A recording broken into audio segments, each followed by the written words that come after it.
Hey everybody, this is Craig Garber. Welcome to Everyone Loves Guitar. I got a great guest today, super success, like the quintessential sideman session player, incredibly successful, and he's one of my New York brothers.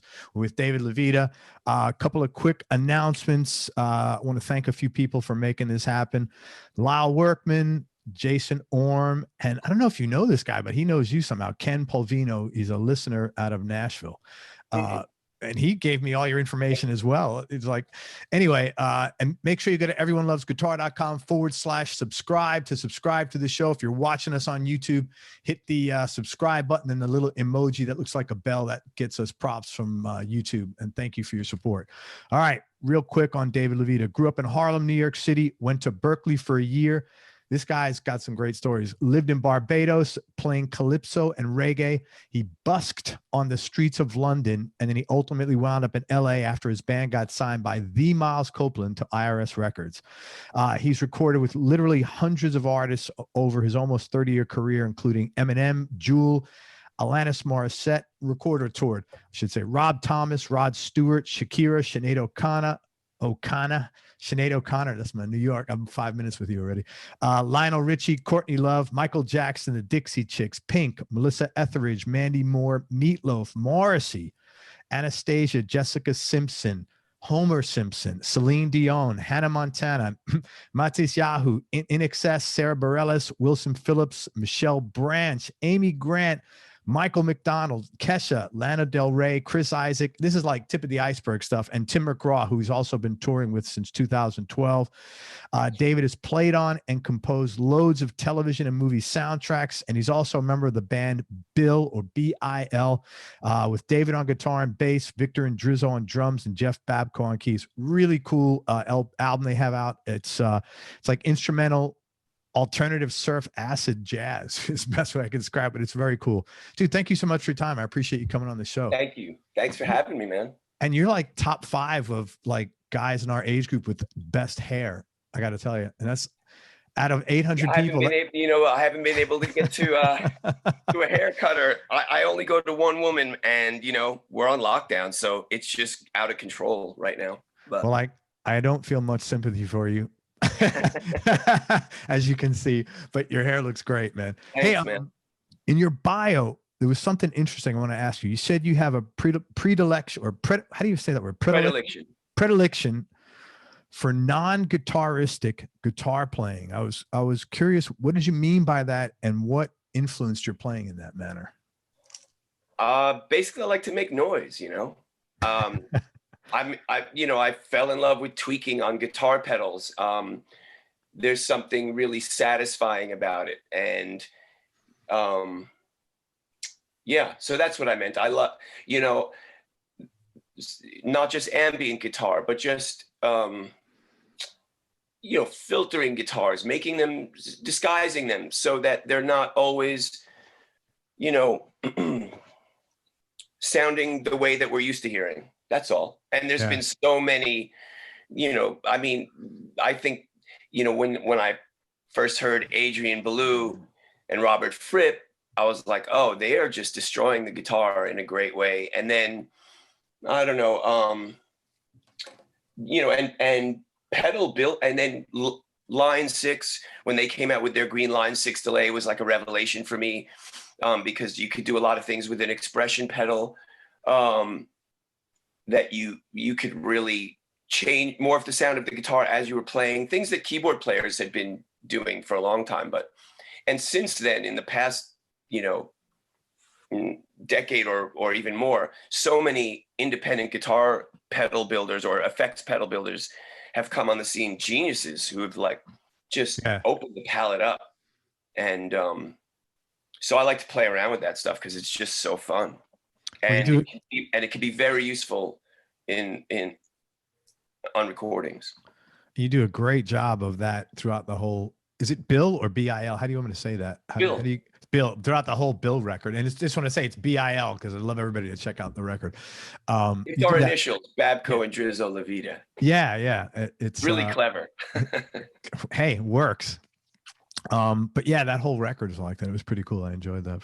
Thanks, man. It's, that's just quarantine fun. We're all locked up at home, and it really was like, it was really at Victor's instigation. He just sent us something because he had really gotten his home studio together. Great drummer, Victor Indrizzo, and a dear friend of mine who I toured with for years in Alanis Morissette's band. And we've remained good friends, and we've recorded a lot together. And so once he really got his home studios together, because he had moved, and now that we're all in lockdown, you really need to have your home recording together if you want to work. Yeah. He recorded some cool stuff and just started sending it to Jeff and I, and that's how it kind of came about. Well, it's very cool. You do your thing in there with the pedals for sure, man. It's fun. Nobody tells me what to do. I love it. That's great. So, all right. So you have a super interesting background, like musically and personally. How did you first get started in the music business? And what was like a first break maybe? Well, you know, I just loved the guitar. Kind of the business side of it didn't really happen for me until I moved to Los Angeles. Before that, I was just hoping to be, you know, in a successful band like every kid who plays guitar. And I was very lucky when I was in high school. For a while, I lived with a friend of mine, a great drummer named Zach Alford, who has played drums with Springsteen and David Bowie. And I actually lived with him and his mom in their apartment. They had a spare room and they let me stay with them because both my parents, they were long divorced and they both had left the city. And I didn't want to leave the city. So, and I was old enough, I was 15 or 16. That's awesome. That's yeah. You know, so like 15 in New York City years, it could be like 35. Like in, I was pretty savvy. Kansas. I already had a bike. So anyway, I got a job as a bike messenger part-time, and Zach was in a band with an amazing guitar player named Tomas Donker, who's still around, who started his own record label called True Groove Records. And Tomas showed me first things about playing guitar, because they used to hook up in his room and like practice. Zach had a drum kit in his apartment, in his bedroom, because his mom was the coolest. She let him just do what he needed to do, you know. Zach was already playing in clubs in New York when he was 13. Right. You know, he's just a prodigy. And so anyway, Tomas showed me, he kind of hipped me to, the thing that he told me was that guitar is a rhythm instrument. And he said, if you want to play with other people, you have to, you know, listen to the drums. You have to be able to play a groove, and you have to be able to support them. He didn't say it quite this way, but the first thing he ever showed me was a really simple rhythm thing, and he made me play it until it felt good, you know. And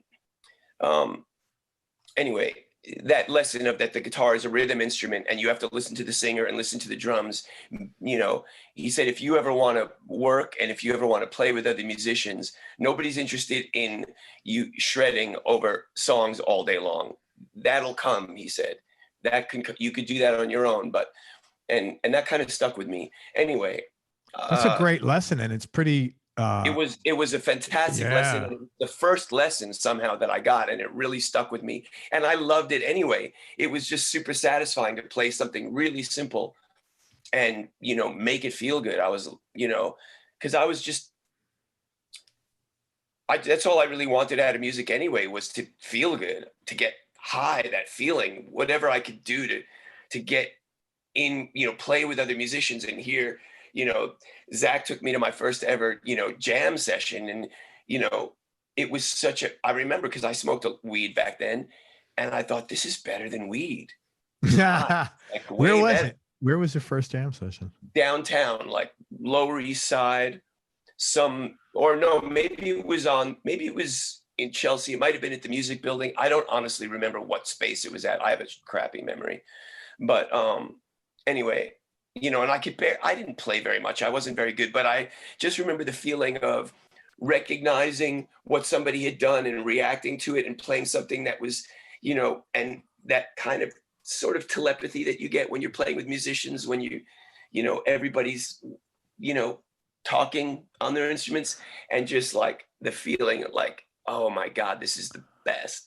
and wanting to develop that. And that was kind of the moment where I was like, I'm going to follow this and see where it goes, you know. But Man, anyway, that is but the music business side of things, you know, that's a big question. So, you know, really wasn't until I got to Los Angeles that I started to have some understanding of what the music business actually was, you know, because before, up until then, I was really just trying to be, I had a band and I was trying to be in a band that would be successful, and I just didn't have a clue. But I you know, I did all sorts of things before I moved to Los Angeles to make a living as a musician. And I didn't always make a living as a musician. So, you know, I had to take other jobs. So I did lots of different things. But did you know that you moved to LA that you wanted to be a sideman, or were your plans to not quite yet? No. Yeah. Okay. So when I moved to LA, the reason why I moved here is I had been playing on the streets in London, busking with a couple of dear friends of mine. And I had another friend that it's a long story, man. But I moved to London with a friend of mine that I met at Berklee College of Music, a guy from France, a super talented musician. And when we were in Berklee, we both met a couple of friends of ours from Barbados. And because Tom was the singer and drummer's friend of mine that I was in a band with, such a phenomenal drummer, he got asked to move to Barbados to play in the Calypso tents. And then him and the other friend of ours from Barbados called me not too long after that and said, we've got gigs on the island, playing 5-6 nights a week on the island of Barbados, making decent money and living in Barbados. I was like, yes, count me in. So I flew to Barbados from London and started. That was my first really good, you know, steady gig, playing music every day for money. And it was just amazing, man. I was, you know, it was what a beautiful place.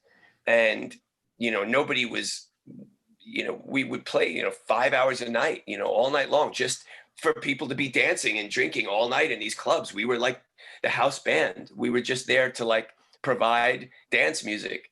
And what a great, how much fun it was, and what great training it was, you know, right hand training all night, playing you know, playing Calypso and reggae all night.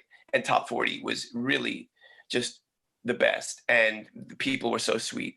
Anyway, we left Barbados after a while because, you know, you got to go. You can't do that your whole life, you know? Yeah.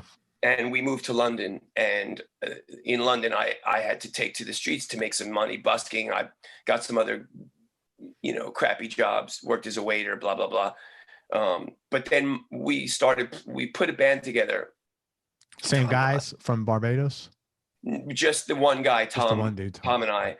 And and he had started singing and playing bass, and he was really good, had a really beautiful high voice, kind of like Sting. And we really wanted to be like the Police. That was our band. So we had this trio, and we started playing the clubs in London, and we had a pretty good following, and record companies back then had a lot of money. And we almost had a record deal with, you know, Virgin, I think, for a minute. And then finally, and then Virgin got bought by EMI and the deal fell through. But Miles Copeland had seen us play, and he called us up and he's like, I want to sign you guys. And we were like, okay. And he did. And he brought us to Los Angeles. And that's how I arrived in Los Angeles. And we made a record, and we broke up pretty quickly after that because we just knew it was just obvious we weren't going to be, our music wasn't good enough. We weren't going to be a popular band. And Tom took off, went back to London, and I stayed behind. And I was like, now what do I do? And that's really when it started to dawn on me, like, wow, Los Angeles is this city of like hundreds of, if not thousands of amazing musicians. And there's records being made here. And there's this recording industry, and there's tours being auditioned for and set up from here and all this stuff. But I still had to go back to work, take you know, day jobs for a minute and work. I did all sorts of weird things. I worked as a production assistant on film sets, blah, blah, blah.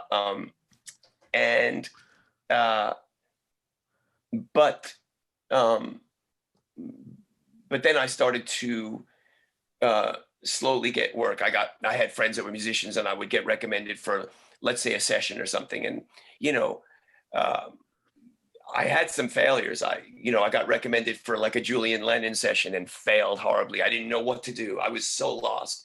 After 15 minutes, the engineer was like, "Thank you very much for coming down today." And it was like, my fucking heart was in my stomach. And I just didn't, I was clueless, man. I didn't understand what my role was, but I didn't give up, and things turned around slowly. And eventually I met a guy named Kevin Gilbert. Oh yeah. And his musical partner at the time, Brian McLeod, a great drummer, both of whom were founding members of the Tuesday Night Music Club, Sheryl Crow's first record, that band, which was Bill Bottrell, a legendary producer, and a bunch of other very great musicians. Anyway, this was after Tuesday Night Music Club. Kevin made a lot of money from that record because he co-wrote a lot of songs. And he was a brilliant mixer and engineer and could play every instrument. From drums to saxophone to guitar, bass, keys. A friend of mine, Susie Davis, said, "Oh man, Kevin and Brian are looking for a guitar player for their new band, Caviar." Caviar with a K, which is a fetish term for people that are obsessed with defecation fetish. Seriously? I never heard of that one. That's interesting. It's big, man. Fucking 57. I'm just learning I'm getting hip to Caviar with a K, man. To people that like, you know, scat like, fetish. Yeah, scat fetish. And Kevin and Brian both had a very dark sense of humor. Anyway, so I went down to Kevin's studio in Pasadena, and which was called Lawnmower and Garden Supply, because literally he had taken over a lawnmower. Wait a minute. Joe Barisi's studio. Maybe now, yes. Yeah. Yes. Holy shit, that's hilarious. Yes. Oh my God. So Kevin started that studio, but then he passed away, unfortunately. Yeah. That's very soon after I met him, unfortunately. So I went down to their studio, and they were like, Kevin was like, "Yeah, why don't you go in and check out, like, see if there's, plug in and, get a sound up." And so I went in there and I was fucking around. He had some pedals down on the floor, and I was making noise. And no, actually I brought my pedal board with me. And then I came back out into the control room, and he's like, "Okay, great. That was perfect." I was like, "What do you mean?" He's like, "Oh, I recorded some of that." I was like, "You did?" And he was, doing like the Brian, random recording, and he just puts something up against another song. And some of it was kind of cool. And they were like, "Oh, this is going to be great." And then I ended up staying and recording guitars on a couple of songs. And then they ended up asking me to join the band, and I ended up recording guitars on the rest of the record. And that really, Kevin was such a magical guy and great musician. Him believing in me and giving me some, and recording with me, just like, that was a big deal for me. And I know it sounds kind of crazy, but I feel like he almost physically gave me like this energy gift, like a boost of energy of, like, I don't know, just being around him for a few months. I just, I can't really explain it. Anyway, gave me a lot of confidence, and we made a really cool record, and we were going to start rehearsing. Kevin was like, "Oh, I'm going to," because Kevin had, like I said, he had some money. He was very generous. And at the time I was working a bit with John Androsik from Five for Fighting. Okay. Yeah. I was working with Five for Fighting because one of my. So you you started getting some gigs now. I had done a session before I met Kevin. I have to backtrack. I had done a session for a Five for Fighting album. And that was my probably first really kind of legit successful session where they loved what I did. Right. And I was like, yay. And so I was playing in Five for Fighting, not making a lot of money, but it was cool. And, and Kevin at the time was like, "Well, I want you to leave Five for Fighting. I'll give you some money. You could be in Caviar full time." And I was like, wow, man, my own cool band and blah, blah, blah. And we showed up at the studio to start rehearsing for a first bunch of gigs with Kevin, and he didn't show up at rehearsal. And we're like, wow, that's weird, because he lived at his studio practically. And then a couple days went by, and then his manager got really worried and went by his apartment and found him dead in his apartment. Oh, fuck. Kevin was a practitioner of autoerotic asphyxiation, and he had taken it too far, and he had accidentally taken his own life. It wasn't suicide. It was just an accident. Bad luck, really bad. And holy shit, that gutted all of us. I was in a state of shock walking around. Well, not only that, but like career-wise, let's just strip away the emotional of it, which I know it was. Well, I didn't really think about that at the time, but but Kevin had generously given me this gift of confidence in believing in me. He, and I learned subconsciously from him over those few months of recording about, what to go for in recording, and like, just to go for things, and like, and so then I was, going like, well, what do I do now?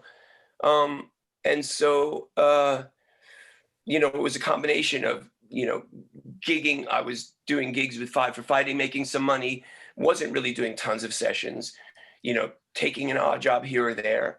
And then eventually I heard about a big audition for Alanis Morissette's band.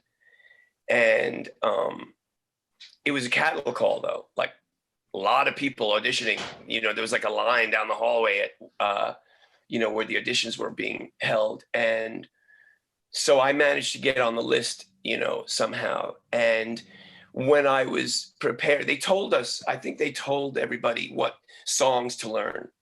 They gave us a few of her hits to learn. And my thought about the audition was like, well, everybody's going to learn the parts from the record verbatim and nail it. And that's never been my strong suit anyway. I'm okay at imitating, but it's, some guys are amazing at that. Nail this tone, nail the part, play it like, you would just swear it was the record.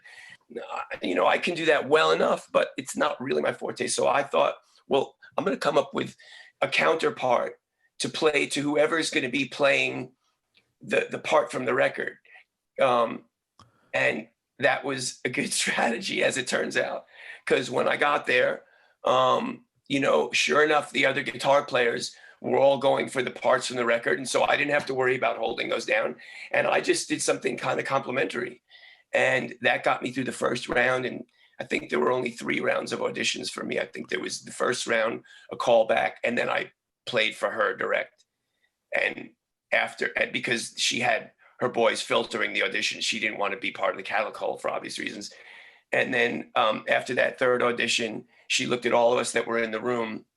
I might have had 2 auditions with her. I think it was only 1. But after the first and probably last one, she looked at all of us and basically told us we were hired. And it was like, woohoo. And that really got me into the music business in Los Angeles, where,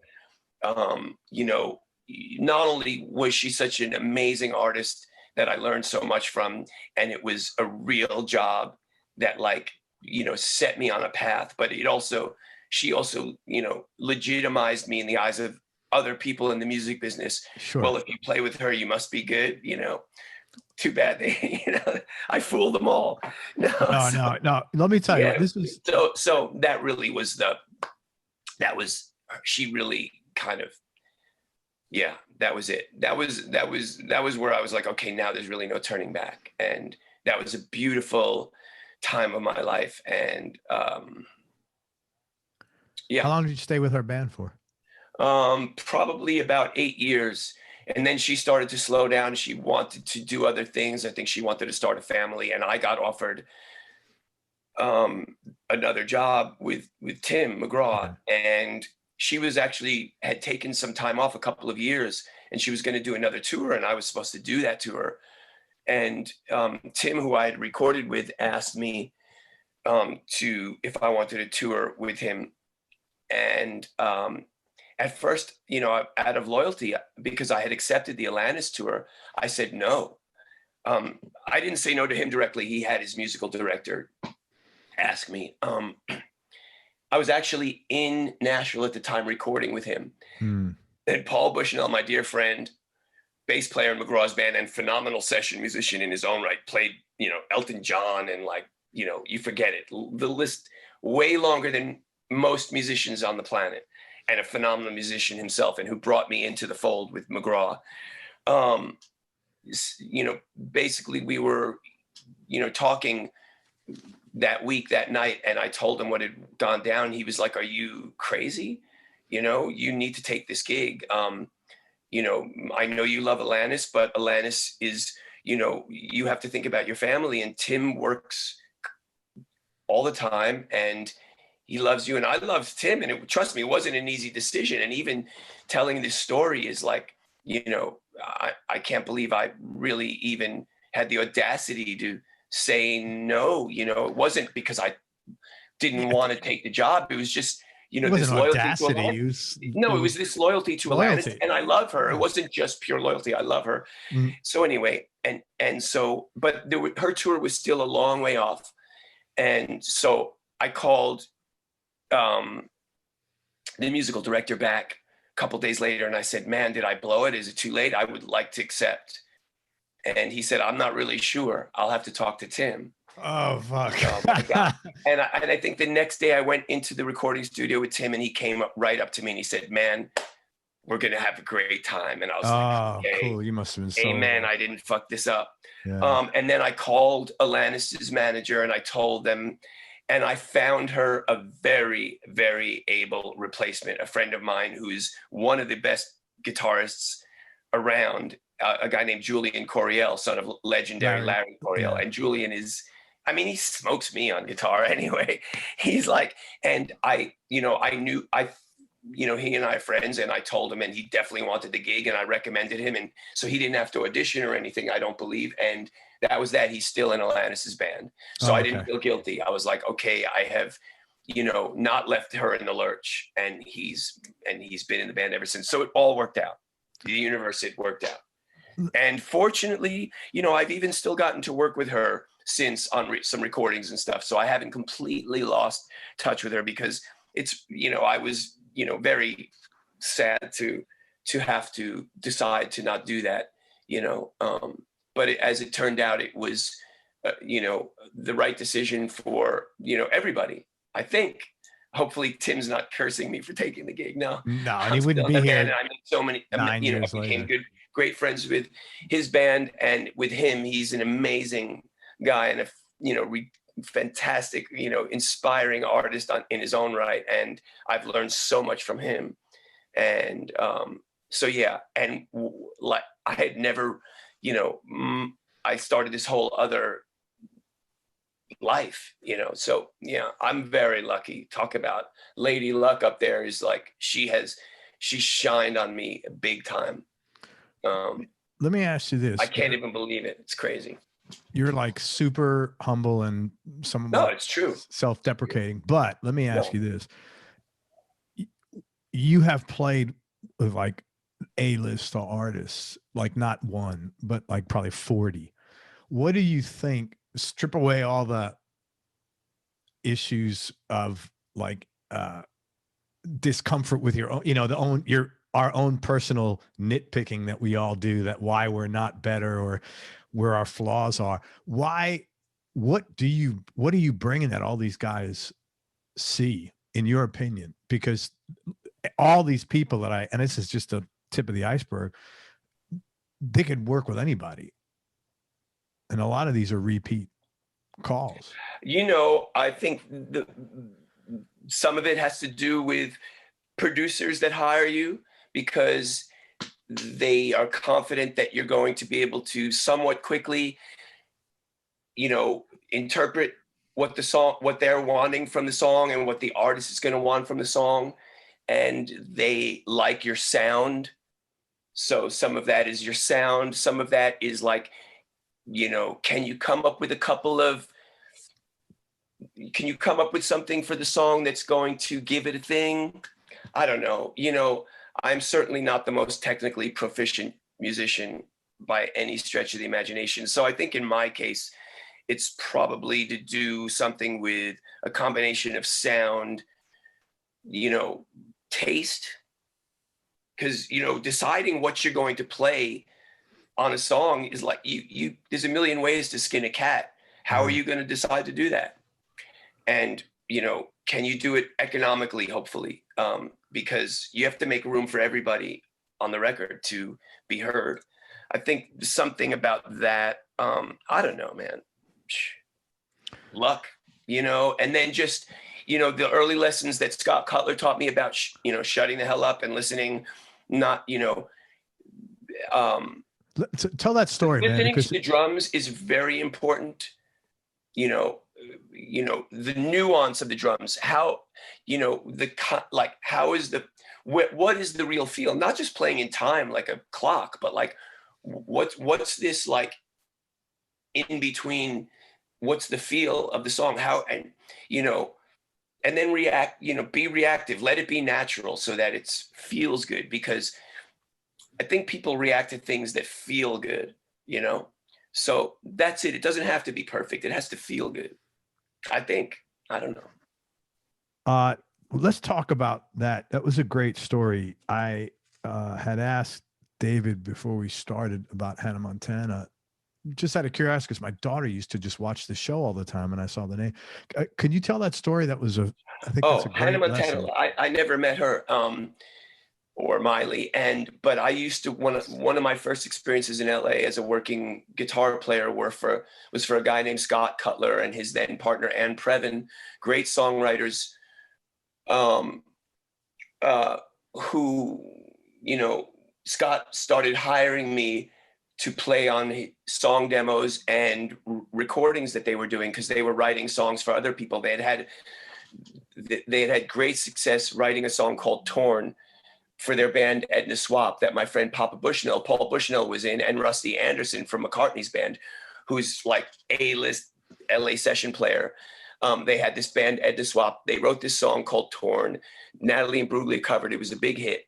Anyway, Scott and Ann began writing songs for other people, or continued writing songs for other people. And I think Rusty got the gig with McCartney, wasn't always available maybe, and Scott sometimes would hire me to play guitar on these song demos and stuff, and records.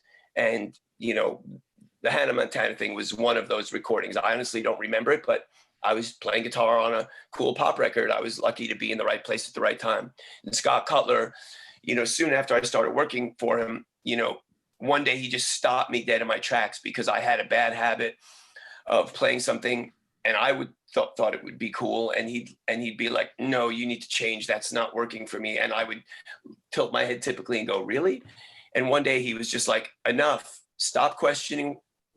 Really, it matters zero what you think. I'm the producer. I'm the one paying you, and I'm the one that has to finish this record. You are here to help me get my vision across. You know, when I want your opinion, I will ask you directly. And if you know, that's not to say what he meant was don't play what you feel or what you hear. But if that's not working, if I'm asking you to change, you have to change on a dime. And most importantly, you have to leave your insecurities and your ego at the door and be like, no problem. What, you know, if you need to ask a question, but, you know, be of service. That's your gig. And that was a hard lesson to learn. And he really was the first and most important person to teach me that lesson. So I don't think it was necessarily on that Hannah Montana record that happened. In fact, I'm sure it wasn't. If I hadn't taken his lesson to heart and started listening to him, he would have not stopped calling me, but he didn't. And he kept working with me. And Hannah Montana was like a later recording that I did with him. That's a great. He fired me later. No. The other thing that I think you actually have a reputation for, and like you're so prepared. Like even like just our interaction, like you had your bio. I mean, nobody does. Well, the bio I just had for years. But nobody does it. Nobody sends me that shit that quick. Oh, really? Yeah. You send pictures immediately. We're under quarantine right now. I mean, I'm working for people. I'm doing sessions from here at home, but I have time on my hands. And I take, you know, I'm not a procrastinator. That's for damn sure. But that's a huge thing, man. I'm kind of neurotic, even when it comes to showing up at sessions. You know, my kind of neurotic brain means like, if I'm not early, I feel like I'm late. Yeah, yeah. But that's so I'm all like part that of in general with things, you know. I don't know. It's that's just all neurotic. part of it. I'm neurotic. Yeah. Yeah, but that's part. But it serves you as far as interacting in a professional capacity with other people. Some people are able. You know, they work. You know, some people can show up, you know, at the last minute and be amazing, and it works for them. I just can't operate like that. And you know, and I respect you came to me and asked me to do this, so I take that as a, you know, I didn't. Yeah. I'm not a procrastinator. If I have things that I know I want to do, I just try and get them done. Yeah, but I like to chill out too. I love my free time, but I can't enjoy it. I kind of, you know, that comes back maybe to my one of the, you know, only lessons my pops ever taught me, because, you know, he and I have a difference of opinions about many things in life. But one thing he used to say to me when I was a kid, that's what stuck with me now I think about it, is he used to say his philosophy in life was, you know, you have work and you have play. And his thing was like, work, it's always work, play,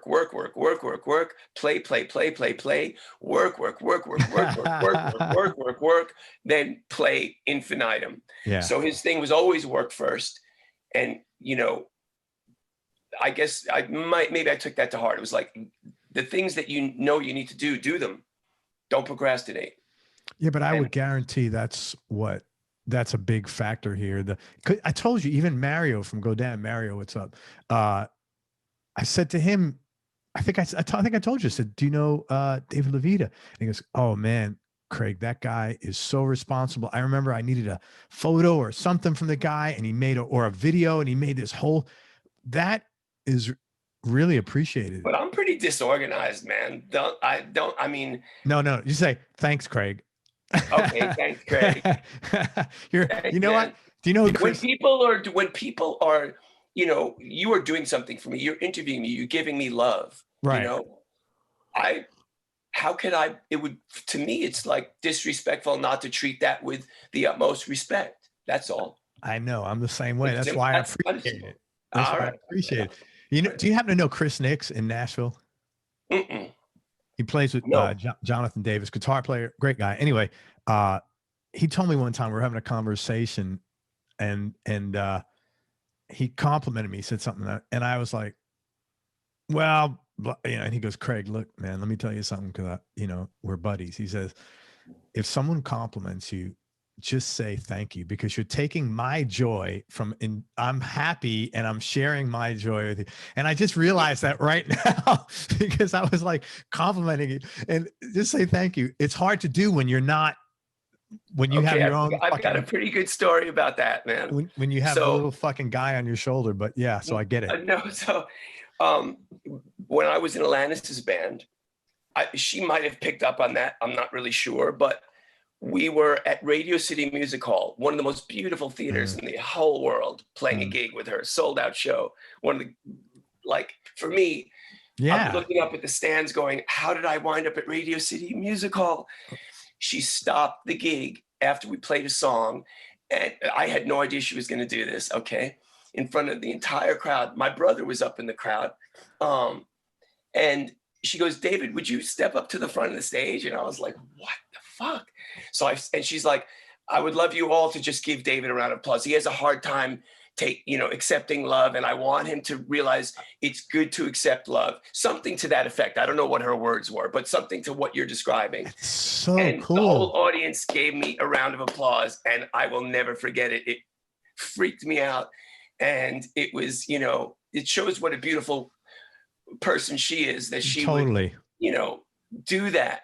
And, you know, and how much she cared about you. That was really sweet.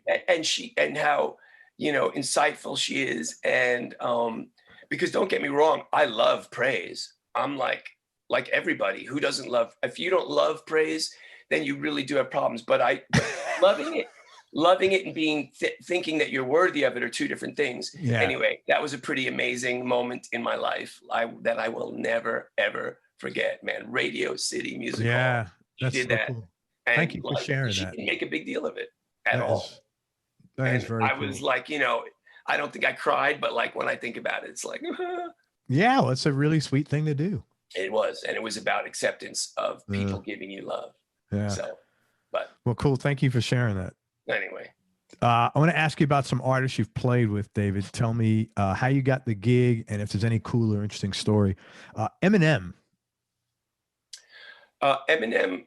It was early on in my, you know, days of starting to work as a musician in LA, and a legendary producer and bass player, Mike Rojas,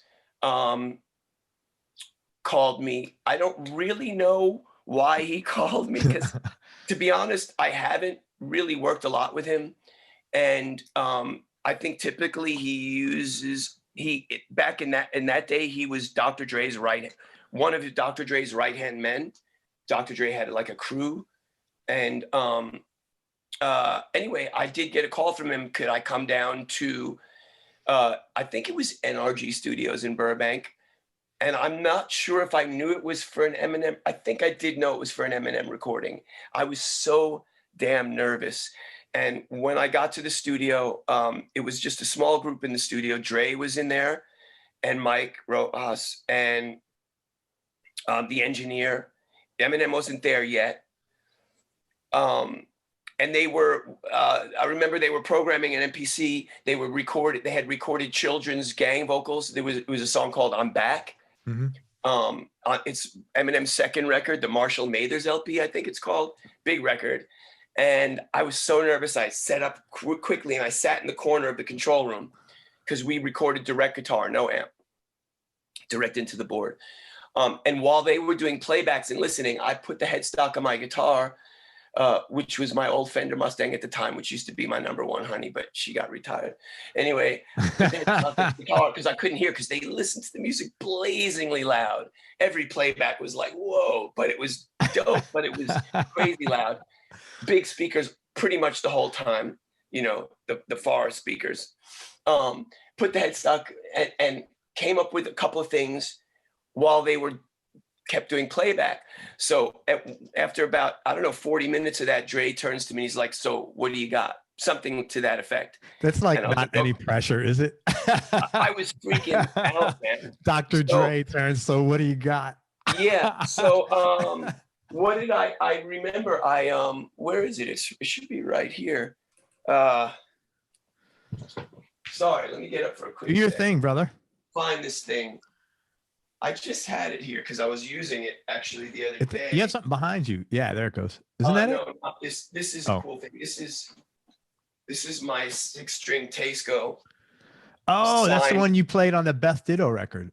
I did use this on Beth Ditto's record, and lovingly Leland Sklar. Signed by Lee Sklar to me on a one of my also early sessions. I was playing on a Jewel record, and he was playing bass, and I brought this in because I'm a huge Billy Cobham Spectrum album fan, which is like an amazing record from the 70s that has one of my big influences on guitar. Tommy Bolin played guitar on it, and it's kind of an early fusion record.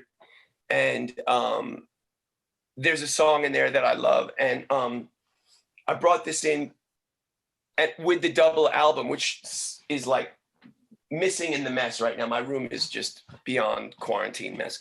Anyway, I'll find it. I know it's somewhere. That's your next record. And I was trying to dig up Beyond Quarantine Mess. Yeah, it's Beyond Quarantine Mess.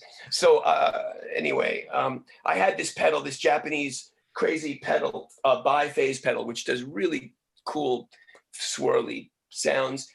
I plugged that in, and I came up with a part, and Dre just started recording. Didn't even say that's great. Just started recorded the whole time. Then when he listened back, I remember he went into record and literally deleted it where he didn't want it, and then asked me for a second part, which I did something very simple. And then, so he mixed it right there on the fly, kind of. He was mixing pretty much on the fly, yeah, making decisions about what he was going to keep and not. Wow. And then I was done, and he looked at, oh, and then we were in the middle. I had recorded one guitar part, and then Eminem arrived, and he came in. He might have had like one person with him, but it was very low key. He said, "What's up?" to me. I said, "Hi." We took another break. He sang a little something in the booth, I think to accent what the kids had done, that chorus line, "I'm back." And then I finished up doing guitars, and then Dre was like, "Great," and gave me a hug. I got like a hug from Dr. Dre. I was like, I left the studio, and when I got in my car, I literally screamed. I was like, yes. Yeah, that's pretty cool. You know, the only bummer about that is that I did not end up getting credited on the record. Why? I bought the CD the day it came out. I played. I was like, "There's my guitar," and then I went to the credits, and I was nowhere to be found. You know, it was just one of those things. I was a nobody. They just forgot to credit me for whatever reason. You know, did you get paid? Did they forget to pay you? It was not a union session, unfortunately, too, which, you know, I would have gotten some decent back end because that record sold many millions. Yeah. This was before the internet. You know, people were buying records on the internet, not before. I have that CD actually. Lots of people do. You know, it's a cool record, and I didn't get credited, and that really bummed me out. But it was also a good lesson for me. It was like, just, you're a janitor. You're here to be of service. Do your thing. Yeah. You're gonna get some breaks. You got to do what you got to, you know, you have, sometimes the experience has to be enough. So I was recording with Jewel, and I went in, and Lee picked up this bass, and he played it for a minute, and he wrote, "Dave, this bass is so bitchin'," and he spelled bitchin' like kitchen. Funny guy. Now I'm not friends with Lee Sklar. I don't know him very well, and he, you know, who knows, he might not even remember me. I've worked with him once or twice since then, but, you know, but still, that is a badge of honor for me to have Lee have signed my bass, and you know, and stupidly, I didn't scotch tape it or anything because already my name is worn out, and, you know, from me playing it, because I use that bass a lot. I'm going to send you something. I'm going to send you this, and you go right over it. No, I'm leaving it the way it is. I'm leaving it the way it is. Anyway, and he signed my double LP. The album record. And we played that tune together, and it was just so cool. I love Tommy Bolin. He's one of my favorite guitar players. Yeah, I don't know why he doesn't get mentioned more. Forget about it. So, yeah. Anyway. All right. Sara Bareilles. Yeah. Amazing artist. That was another sort of a call from producer Neil Avron, who I don't think I had worked with before.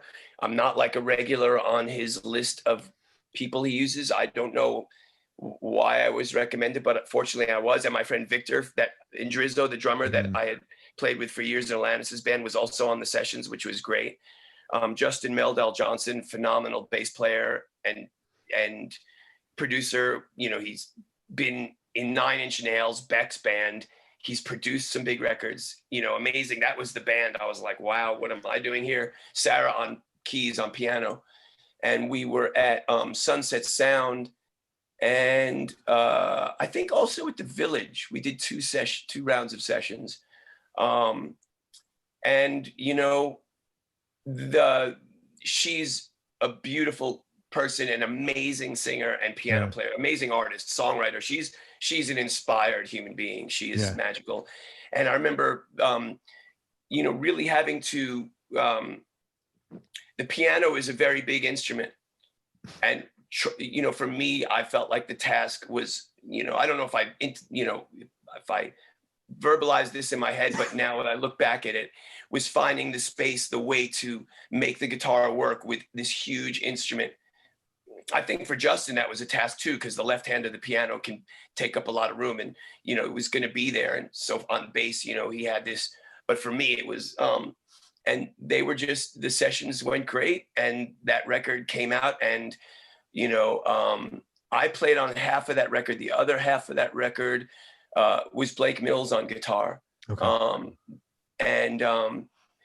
I think this, but I know the single or the biggest single from that record was a a song called King of Everything, and I played on that song. Yeah, it was great. And you know, it's such a great song, and great lyrics. I also had to, there were horns, a big horn part on that song, and I also had to find a part that worked with the horn part. So I was really trying to like find that in between sweet spot where I could, you know, subliminally add some guitar excitement, energy to the song. That was, you know, a bit of a bitch, but you know, it worked great out. Song, great lyrics. It's an amazing song. Cool song, yeah. You know, unfortunately, I tend to use one small Fender Deluxe Reverb amp for, you know, recordings almost exclusively, and that amp always finds a way to sit right, you know, where nobody else is, because it's got that mid range that, like, you know, it was enough out of the way, and just You need to go to the Tone Zone. You'll be buying an amp like I did.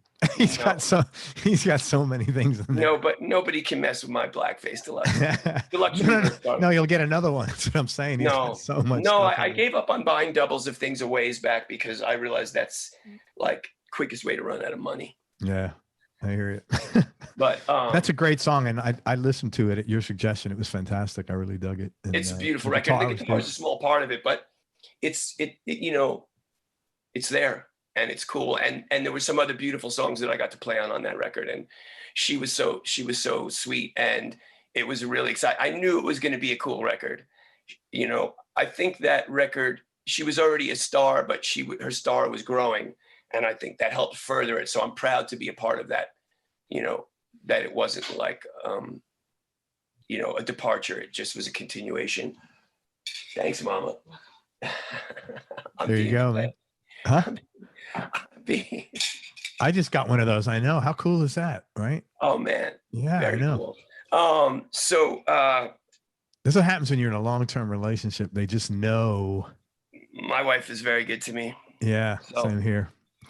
You know, it's trade-off. You know, I have to remember, like, you know. Anyway, we won't talk about that.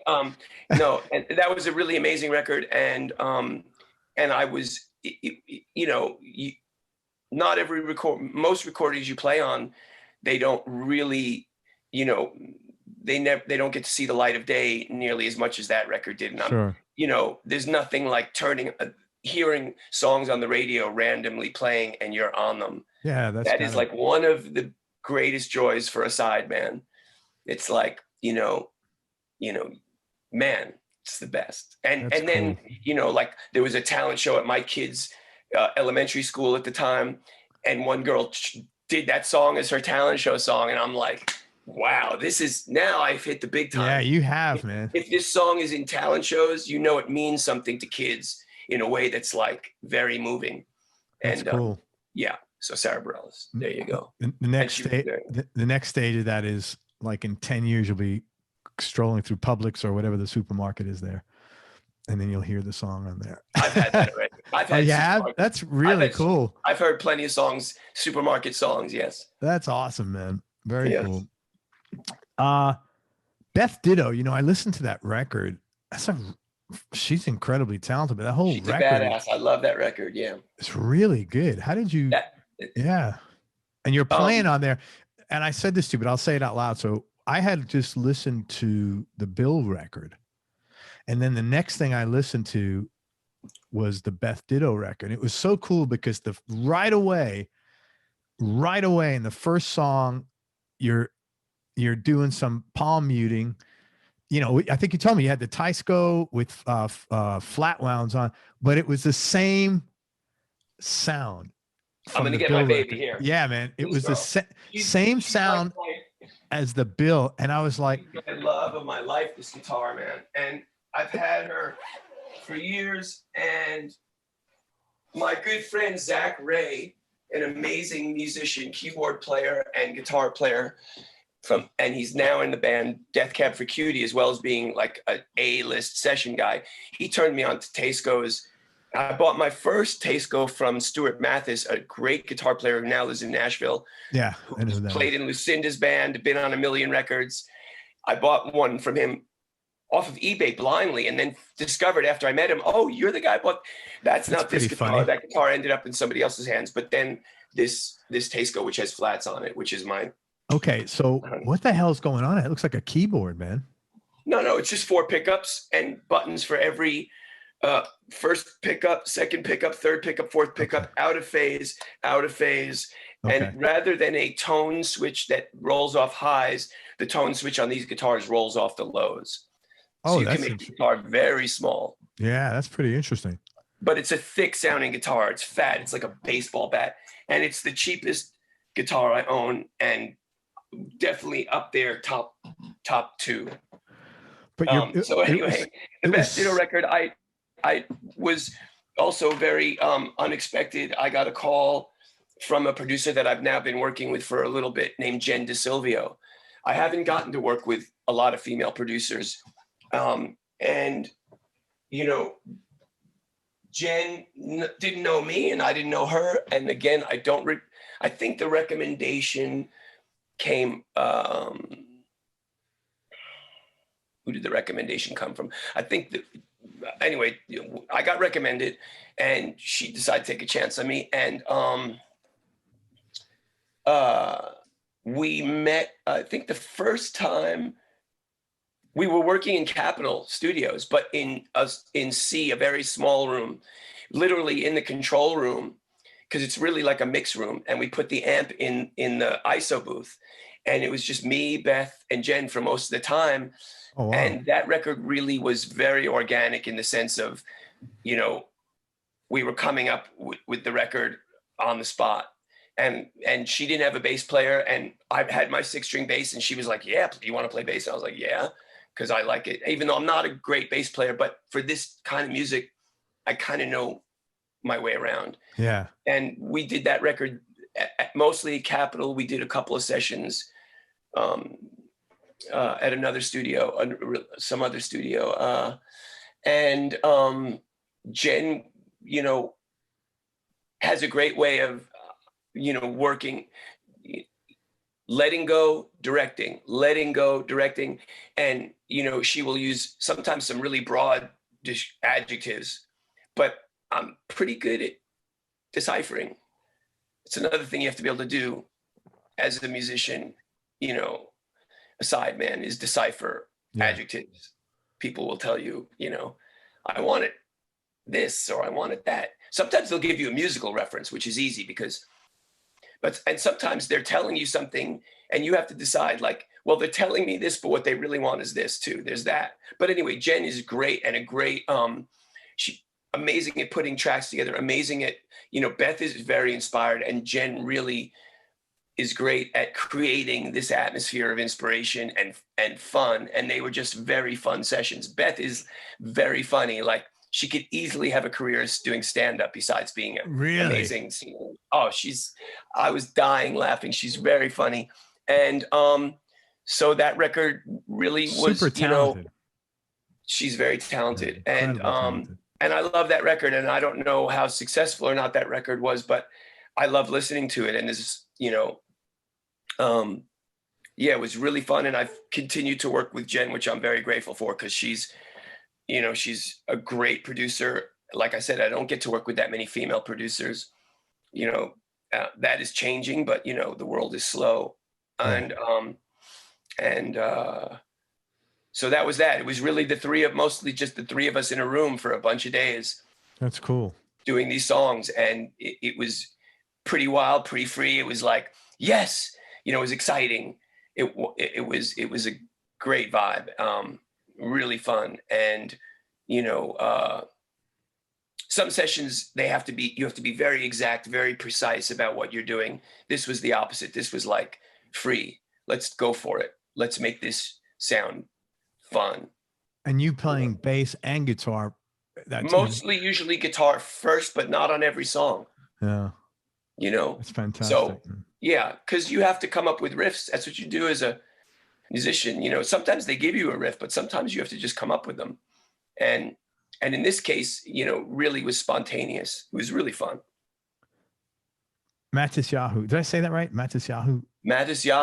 Yeah. My younger son was really into him a while back. How did that come about? And what was that? What was that whole scene like? I can't attest to the whole scene. And I believe Not sure if Matisyahu showed up that day at the studio, but who was there at the studio was Bruno Mars. And this was before Bruno Mars was a big star. And Bruno was helping produce the track along with a guy named Mike Flynn, who might have been the one that recommended me to Jen DeSilvio, actually. Okay. Mike Flynn is an A&R guy and producer, and he brought me in on the Matisyahu thing, and Bruno Mars was there. It was at Sunset Sound. And Bruno Mars, I remember having lunch with him and him telling me a little bit about himself. And I was like, because he was super talented. I remember hearing stuff he was doing. I was like, wow, this guy's, but he wasn't a household name yet. I didn't know of him. Right. And then within 2 to 3 years, he was a household name. Yeah, that's wild. So that's my Matisyahu story. And I think I used a cool 70s fuzz on the record. I think that was my big contribution, was like breaking out my Fox. At the time I had a Fox fuzz wah. Now I've replaced it with a Fox tone machine. Same fuzz, but just instead of in a wah form, it's in a pedal. Because the wah one was so noisy, it would let radio signals come through. You turn it on, you get radio.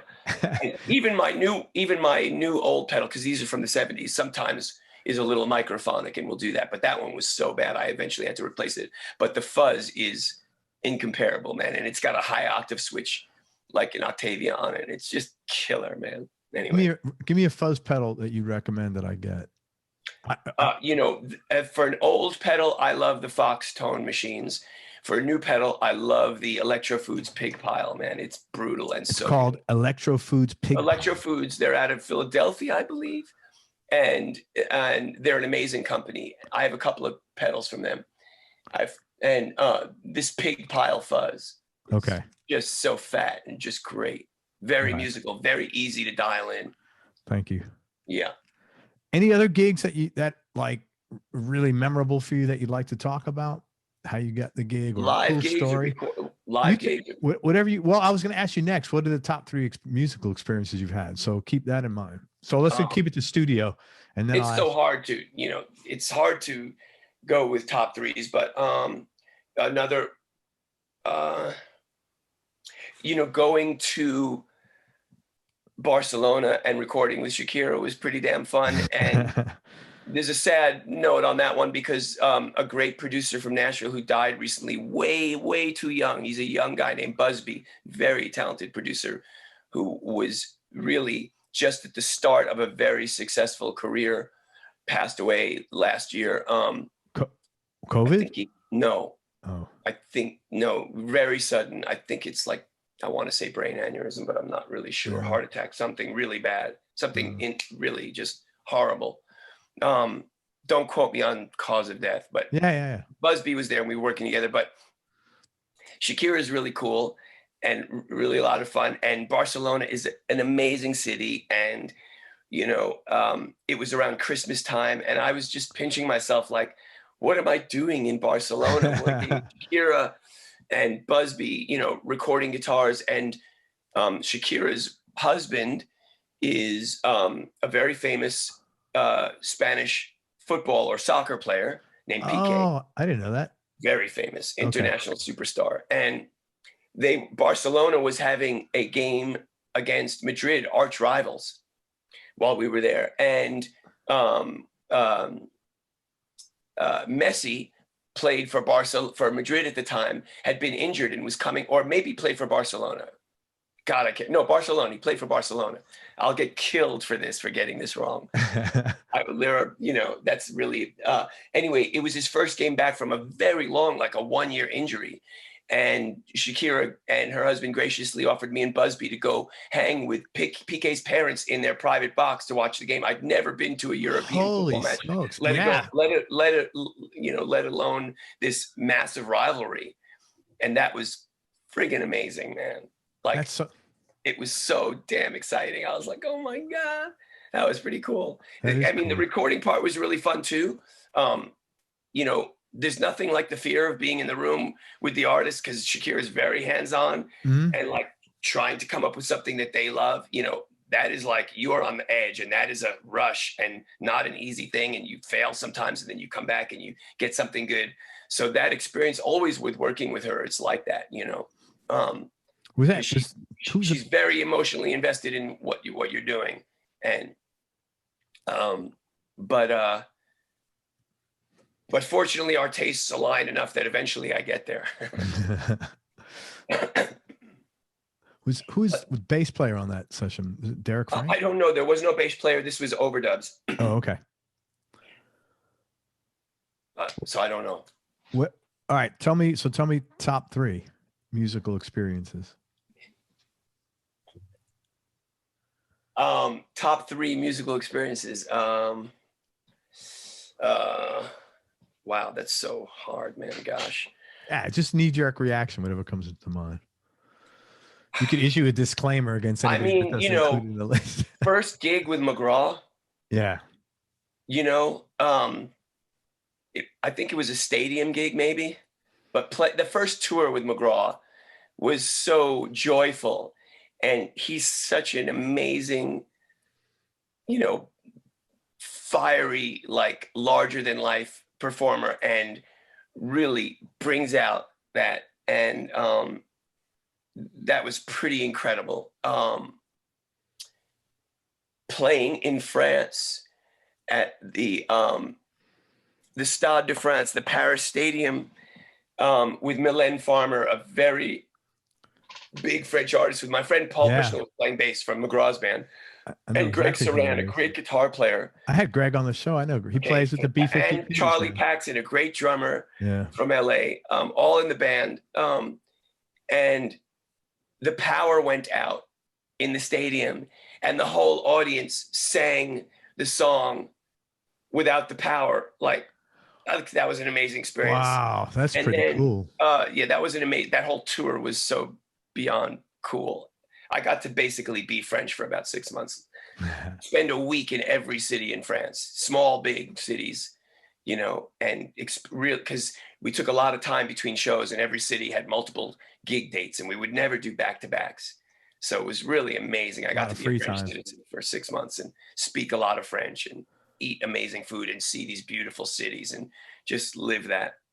I remember being in Vancouver the night that Obama got elected the first time, and what a miracle that was. I was in Alanis's band, Alanis, we did it, and it was at a beautiful theater in Vancouver. And we found out just before we went on stage that Obama had won the election. And the vibe between us and Alanis and the audience was so electric. I will never forget that, man. It was just like, and Alanis didn't mention it on stage because it's not her, Yeah, that's not, it's not her thing necessarily to do that. I'm not making a rule for her. She'll do whatever she wants, whenever she wants. But this time she didn't say anything about it. She didn't need to, in a way.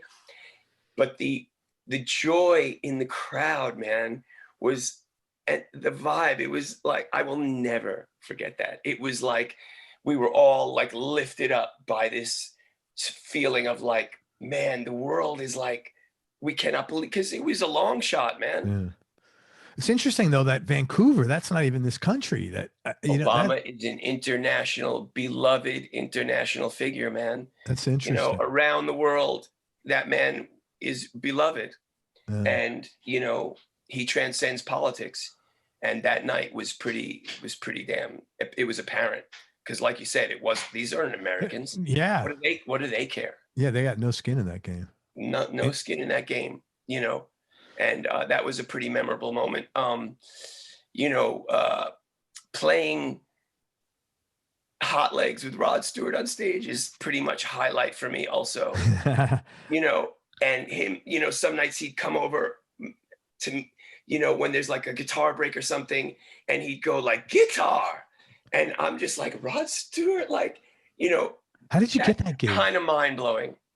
That I will never forget those days. That was I was subbing for a great guitar player who got cancer. I crazily enough got the same type of cancer 10 years later, a guy named Don Kirkpatrick. But my friend Dave Palmer, who's been in Rod Stewart's band for like 30 years or something crazy, amazing musician and drummer, who's recommended me to sub. And that was one of the most awesome but fearful musical experiences, was the audition for Rod Stewart. Was he there? He was. I had to learn a bunch of songs. Obviously, there wasn't a cattle call. I was the recommended guitar player. It wasn't like, I don't think they were checking out a lot of people. But like, you know, if you don't please Rod, you don't go. And this was at like center staging or third encore. And I think, yeah. And so I had to learn a bunch of songs. And he came in and we started playing a song. I don't remember the songs now because I was so shitting my pants, man. I mean, I would imagine. So nervous, you know. And he stopped us like halfway into the song. And I was like, oh, fuck. And he's like, okay, another song, called another song. And he stopped us. And we did that for about like 3 or 4 songs. And then he turned to me and he looked, he's like, we're going to have a great time, mate. And that was it. He split, turned around, walked and left, got it in the remote and gone. Did you have a pass out like after that? Like looking around and like, you know, and I think for Rod, a big thing was like, how did your rhythm guitar playing feel to him? You know, he's a big Chuck Berry fan. And, you know, I just think it had to have like a kind of swing that he was digging on, and it had to be, you know, intention. I don't know. It just had to feel good, man. It had to be fucking something. And I was just, you know, good enough. And then, you know, getting to play those songs, like there's so many amazing songs. I had to hear him sing that in my ears every night, but not without fear, because he suffers no fools. And a lot of the songs during that tour, I started them off, which is also very scary to start a song off naked. And then, you know, you can't be late because he wanted the song to song to song. So I would bail on endings of songs and be switching guitars or something if I needed to. Yeah. So, you know, throughout the set. But that was a pretty crazy, you know, hair-raising moment in my musical life. Do you know who Jim Cregan is? Jim Cregan, no. He was his guitar player, like an MD, way back. I mean, back in the like.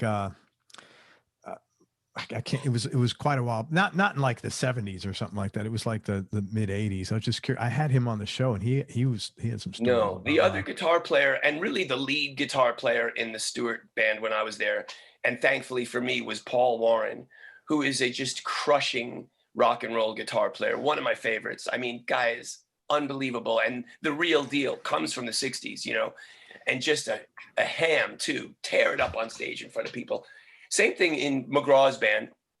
I'm lucky to share the stage with Adam Schoenfeld and Denny Hemmingson, the MD who plays guitar too, but Adam is the other guitar player full-time on the other side of the stage. And Adam is just so brilliant. It makes my life so easy because, you know, when you have somebody that good, it's like, man, just do your job, you know? And Paul Warren was so good. So I was lucky. But I think Rod's had a lot of guitar players. Yeah, he has. He definitely has. But drummers, it's always been Dave, you know. That's amazing. Dave is he English or is he is American? very English. Yeah. And Dave's been some other great bands. He's been in ABC. He was in the he's kind of a legend in his own right. That's pretty cool. But yeah. You grew up in Harlem in the city. What was your childhood like? Oh, it was pretty free, man.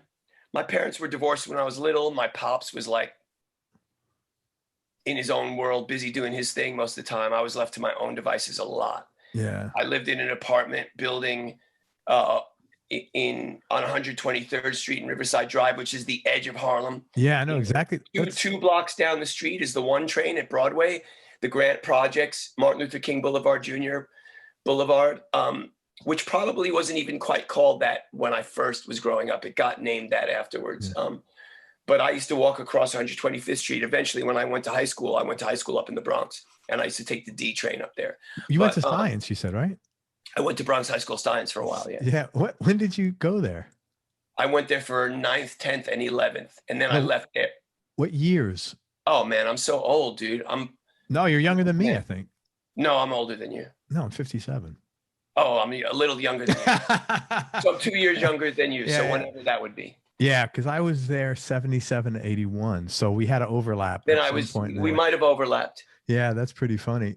Yeah, I went there because my brother was going there. I was going to a place called Hunter College High School. Yeah, on like 68th Street or something? No, that was when it was originally a girls' school. It got, right before I joined it, it got made co-ed, and they moved into this really cool building. It was an armory on 94th and Madison. Oh, that's so cool. I used to take a crosstown bus to get to school.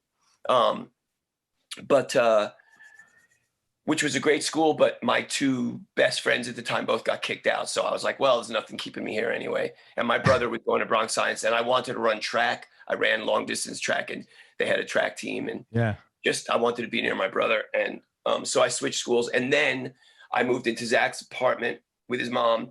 I needed to get a job to support myself. I left Bronx Science and went to a school downtown in the Village called City as School. I got a job working to get my final 2 New York City English credits, and I was out of school in like 2 months and done. What, you smoke joints up on Harris Field? Is that the name of Bronx Science football field? That's the one right across the school. Yes, definitely. Yeah. I was a bad stoner. It was not a good thing. It's like a rite of passage. Yeah, I mean, I was usually not there though. Yeah. I was more discreet. I was not hanging out in groups of stoners. I was already back in the city doing my I was not really getting stoned up in the Bronx. I was getting stoned back in the city. I was getting out of class, getting right on the train, and hanging with my peeps down in the city. I was not hanging out late after school. Tell me the blessings and the curse of having to be on your own and make decisions at that young of an age, and how that impacted you as an adult to whatever extent you're comfortable. For me, it was all blessings. Nothing bad happened to me. I'm lucky. I don't know. I don't really see a curse to it. Okay.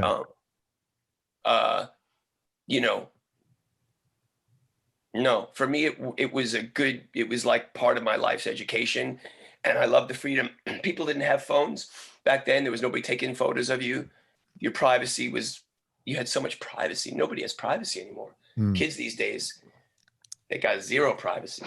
Yeah. There was, it was, so I don't, and growing up in a pretty tough neighborhood where you had to watch your back was good. Yeah, that was. I mean, mostly because it really, I learned firsthand that the world is not a fair place, and there's a lot of have-nots. And, it's not just about fearing the have-nots, but it's about, not because we didn't have money either, but, I wasn't living in a project building either. I wasn't in a systematically, economically depressed housing project where it was, at least I was living 2 blocks away in a shitty apartment building. There was a difference. And I learned that difference at a young age without anybody teaching me that. Yeah. And it gave me a certain viewpoint on the world that I keep to this day, and it's very important. And it also, I mean, there's no more diverse neighborhood than that neighborhood was growing up, and I'm very grateful for that. So I don't see any curse for me of that. That is a huge, maybe if we had more money, if I had grown up in like a more of a middle-class household, I would have liked to gone skiing in the winters and stuff, which we never could do. We never took fancy holidays. That would have been nice. But, I got to travel the world as an adult and have so many deluxe experiences, so it's fine. That's cool. Yeah. That's a funny story anyway. Anyway, no. Go ahead. Continue. Sorry. No, it's all good. Is there something you want to say? Oh, just, no. Okay. Low points or dark periods you've had to deal with in life, David, and how'd you get through them? When I was 16, I went through a very, very short cocaine time. Very short, because first of all, I didn't have any money at the time, so it'll make you. But I remember, doing a massive quantity of cocaine with a friend of mine and feeling very suicidal and vowing never to do cocaine ever again. And it really checked me. But I will never forget. It was like really the closest I've ever come to that dark a place. So horrific. And I'm so glad I got to it at that young an age, and that I was able to. I mean, it was fucking dark place, man. The come down when we ran out, because we had like a 2-day, 48-hour binge. And then that's a very low point. But without a doubt, the deaths of my mother and my grandfather are the 2 lowest points in my life. Sorry, man. That's all right. My mom, you know, took her own life, and I was living in Boston. I don't know if I was in Berkeley at the time or I just left. You know, that was, you know, something you can't really, it was put me in a state of shock. And it's one of those things that, like, I just wish so much my kids could have met her and could have known her. And I wish I could have shared experiences together as an adult, because we were kind of estranged at the time. Teenage kid, don't want to hear shit from your parents, especially overprotective ones. So we never got to get through that period and get to a place where you're friends as adults, like you get to be with your son. You know, you get to hang out. We never got that. And my grandfather, who I'm named after, David, had just retired, hardest working man. I worked 6 days a week his whole life, a sweetheart, shoe salesman, sold people shoes his whole life. Sweetheart of a man, taught me how to drive, taught me how to play chess, taught me a lot of things. And him and my grandmother had just retired to Florida, and he was riding his bicycle and he got killed by an off-duty cop who was drunk driving his car. Charges were never pressed. My grandfather was killed instantly. And that was right before my mother took her own life. It precipitated that and probably aided the cause of that. And wow, that's and heavy. that was a pretty. How old were you when all that happened? 20. That's a lot. 19 when my grandfather, 21 when my mother. I think it was that's like that. That's a lot, man. Yeah, those were low points in my life, for sure. Wow, I'm sorry. Thank you for that's all right. sharing it. Shit happens, but you know, I definitely, of course, I miss my mom. You know. Yeah. Nothing like, you know, your mother. It's like, and she taught me a lot of great stuff. You know, so much. She taught me the love of music and the love of art. That was from her. Yeah, for sure. Very and cool. She taught me how to read before I ever got to like kindergarten. So I had like great advantages because my mom was a school teacher and a very good teacher. And she taught me the love of reading and books, you know. So anyway. You said you had cancer. How did that, are you okay with that? Is that I'm fine now, yeah. I found out right in the middle of Tim and Faith's big Soul to Soul tour. We were on the road playing amazing tour, one of the greatest tours of my life. Biggest, massive tour. So much fun. And like, you know, these two artists who are like a family, they are like, it's hard to describe this tour. So anyway, yeah, I found out about it. I had a very mild form of cancer that led to the discovery of a more serious form of cancer. So I had to leave the road for a minute. And Tim and Faith were so good to me. But I had to leave and get very serious radiation and chemo treatment. But I beat it, knock on wood, and everything's good. That's why I sound like this. Kind of gruff. It used to be really bad. I used to have a really my voice was so changed for a while, and I've lost my sense of taste to some degree, but I'm fine, man. Still got my hands. And you know, it's interesting. When we first started talking, I'm like, God, this guy's voice is so cool. It's because of cancer. That's I literally was getting 5 days a week for 7 weeks straight, shot with like a crazy ray gun in my throat. Fuck, man. Yeah, it was pretty gnarly, but I'm fine. Everything's good. I'm not the only one who have done that. There's millions that have done it. Yeah, so, yeah. You know, I'm lucky. Yeah. Yeah, but that's a great. That probably, to be able to think like that, that's probably a stem from the kind of way that you grew up. You know, I was right in the middle of a tour, and I was so furious at the universe that it was taking me off of this amazing tour. I actually bought a few months of time so I could do more of the shows before I started my treatment, begged my doctor. And he said, this is the last date I'm going to allow you to start. And so I made a vow, because the doctors told me, you're not going to be able to do the treatment consecutive weeks. It's too much. Nobody, you know, people can't take it. And I was like, fuck that, I'm doing this. And I vowed to get through the treatment as quickly as possible and get back on the road. And Tim and Faith are so cool. After I'd finished treatment, I was wearing masks in the airports, like shit that you see is normal now. Yeah. Because I was like, you know, very prone. They let me come and play on like the Fallon show with them. I had just finished treatments 10 days earlier. My doctor was like, don't go on an airplane, it's dangerous. I was like, fuck that. And I went and played, you know, and I said to them, you know, I'm going to be wearing glasses and a hat and I'm skinny as a fucking rail. They're like, we don't care. And I came and played on the Good for you. Got my gig back, you know. That's good, man. So, you know, the thought of like, you know, having something you love taken from you, you know, losing my wife and kids, no big deal, but guitar, I'm just kidding. Kidding. No, but it really did like put a fine point on like, you were lucky to do what you do, motherfucker. Yeah. You know? Yeah. Thank you, man. That was very kind. And Tim and Faith sent me like, they sometimes they would give me love on the big screen to the crowd and like, hey, give David some love. He's sick. He's fighting the good fight. And they would send me like a video, and it was like, man, when people have your back like that, and the band too, you know, my boys in the band were like, had me. My wife and my daughters nursed me through it 100%. But having my bandmates and Tim and Faith have my back during that time was like, man, I was so lucky to have that extra thing to give you I was like, I am not going to complain about one fucking treatment. Let's just do this, you know? So that helped. I'm glad it all worked out, man. Really. Yeah, me too. Hey, thanks again for sharing that. That was really cool of you. Man. You're welcome. That's what you got to say.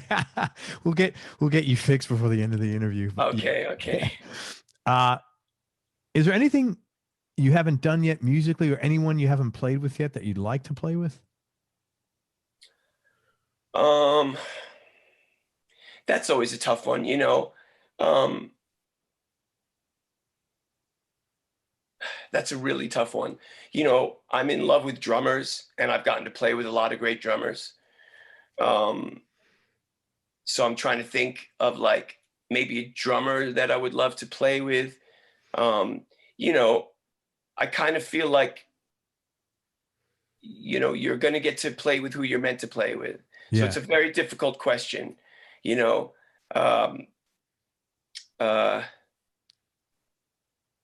You know, I've gotten to work with Michael Landau, who's, you know, one of the greatest guitar players to ever play guitar, in my opinion, electric guitar players. Sure, absolutely. And, you know, that experience. So how can I say there's somebody I miss after I've gotten to play with him and be in a room with him and be a fly on the wall next to him?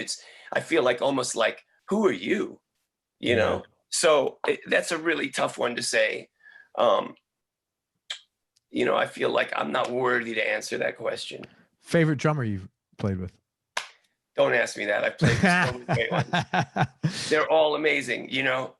The great ones, they all know who they are. And like, you know, I have a deep friendship, and, you know, also with Victor and Drizzo. I've known him for years, but I know so many great drummers, you know, and I've gotten to play with so many. I mean, there's a list, man. I've gotten to play with Matt Chamberlain and JR. Stuart Copeland I got to play with once, you know. Wow. Yes, because Miles, when I was signed to his label, Miles also had a film label, a film company, an independent film company, and he wanted one of our songs in his movies.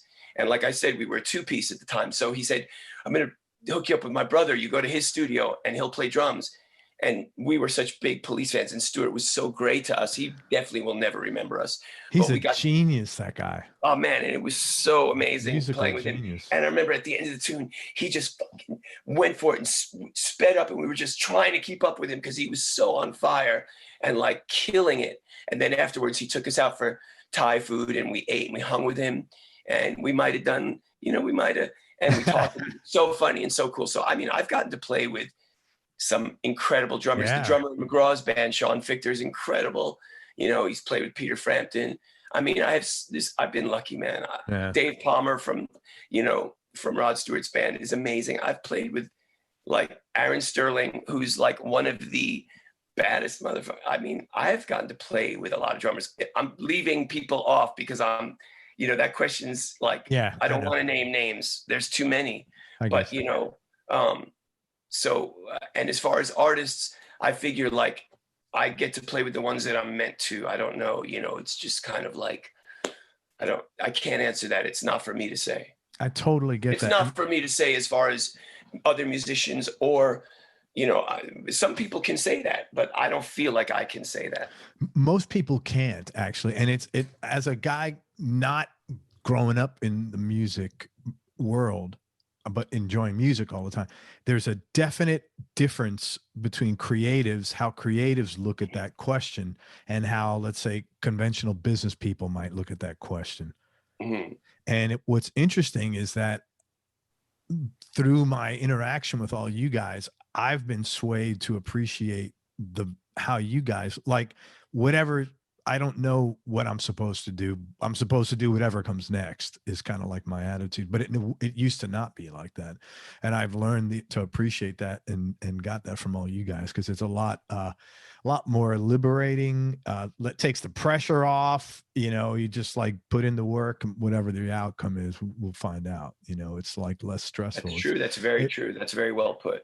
It's less codependent to be as well, so I hadn't thought of it that way, but definitely as far as like, if I think musicians, you kind of have to roll with the punches so much that the ends have to be just to, continue doing what you love, and you'll see where that leads. Yeah, I agree with you. I'm just some side guy, man. If I get to play with anybody that has talent that I'm just grateful, man. Hey, you got hugged by Dr. Dre. That's pretty funny. I did get a hug from Dre. That's the thing. I've gotten to work with amazing artists who will never remember me, but that's okay. Yeah. I'm proud to be in the army, of the unspoken army. Dude, that's how I feel doing these interviews. I've talked to I had Ian Pace on the show from Deep Purple. I was like, holy shit. And he'll never remember me, but like, that was like a really good moment. I'll always remember it. There you go. Let's shift gears for a minute. I want to talk about gear for a few minutes. What's your like number one guitar right now? And what other two would round out your top three? Probably my 74 Tele Deluxe, with Seth Lover, wide range humbuckers that, are stock, and my 62 335 that I got from Scott Cutler, and my Tasco from the 60s. Those are my three top guitars, and my 66 Strat. Those four guitars, I can kind of get it all done. Wow, you have an actual 66 Strat. That is pretty cool. Yeah. Wow. Where did you I got that from my friend Phil Roy, a great songwriter and dear friend of mine. It was his bar mitzvah guitar that his parents gave him when he was 13 back in 1971. It has a Tele neck on it, just like Tommy Bolin's Strat had a Tele neck on it. That wild. He put on when he was a kid. It's a great neck, and it's been on the guitar ever since. The original neck was stolen, but the rest of the guitar is stock. And that was the first great guitar I ever owned.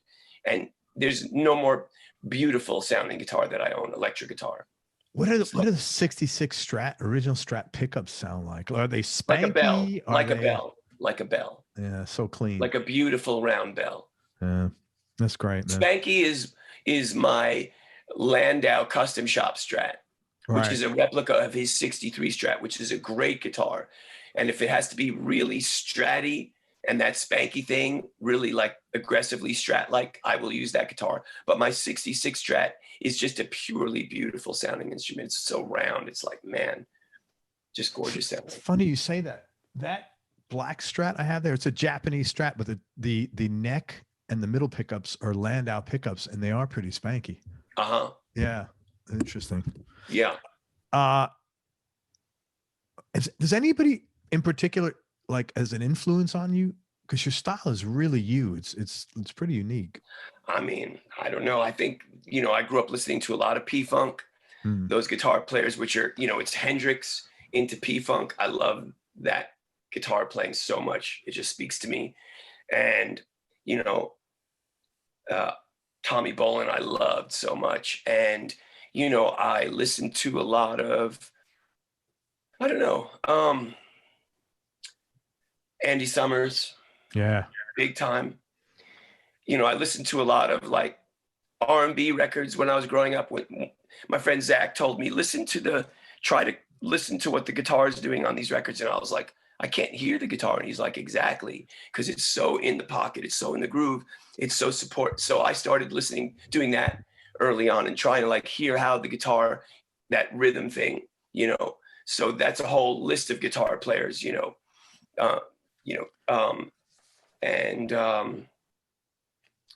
you know, God,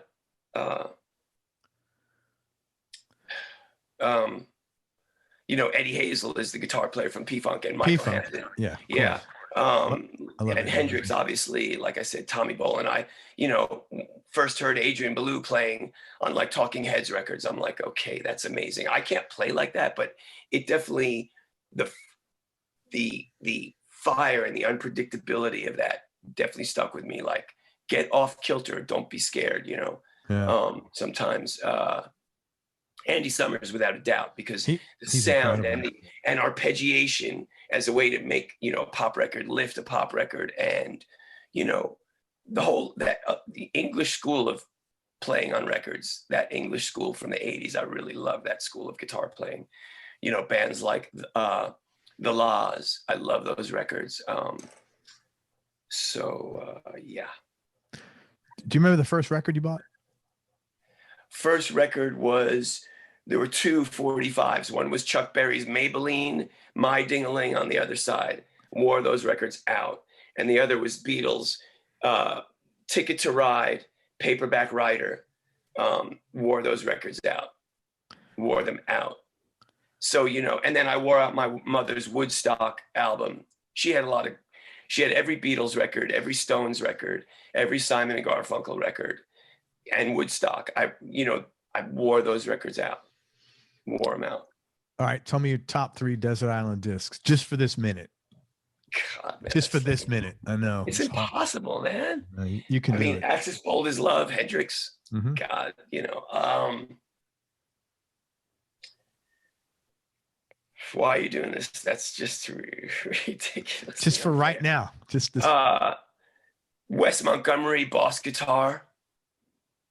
Like, I listen to that over and over. It's just gives me so much. So beautiful and so killer. Right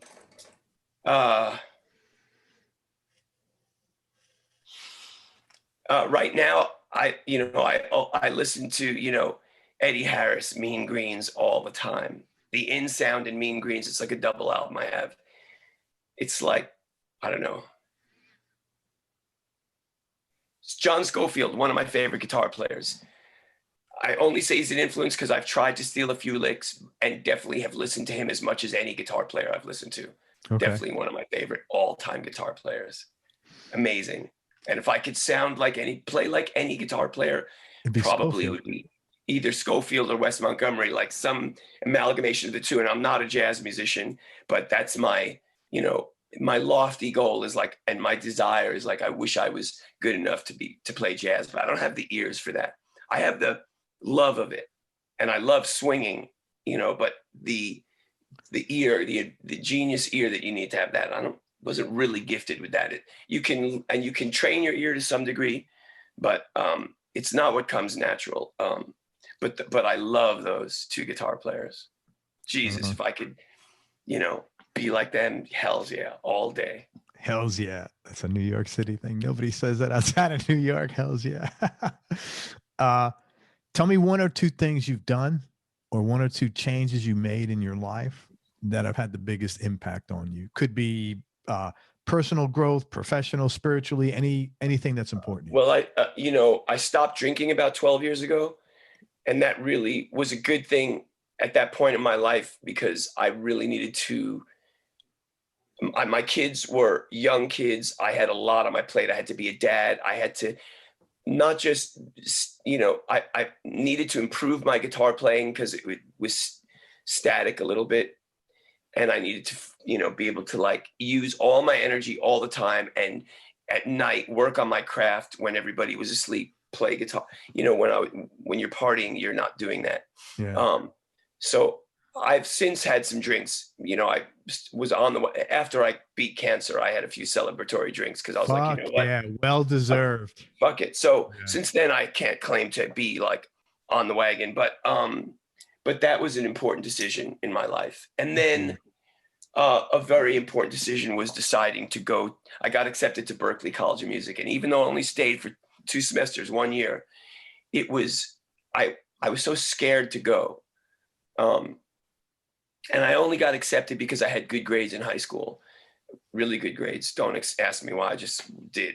And you know, because I wasn't worthy really of going to the school, but I got to go there, and that really was a, you know, I had to make up my mind at that point. Are you going to strive to be a musician, or are you going to half-heartedly like love this and do other things to make money? And making the decision, because I had to go into debt to go to Berkeley. I had to take out a student loan. I had to overcome my fear of being a crappy musician and being surrounded by like the best young musicians in the United States, which was very inspiring, but also could be very hard if you're not like some advanced jazz player when you get there.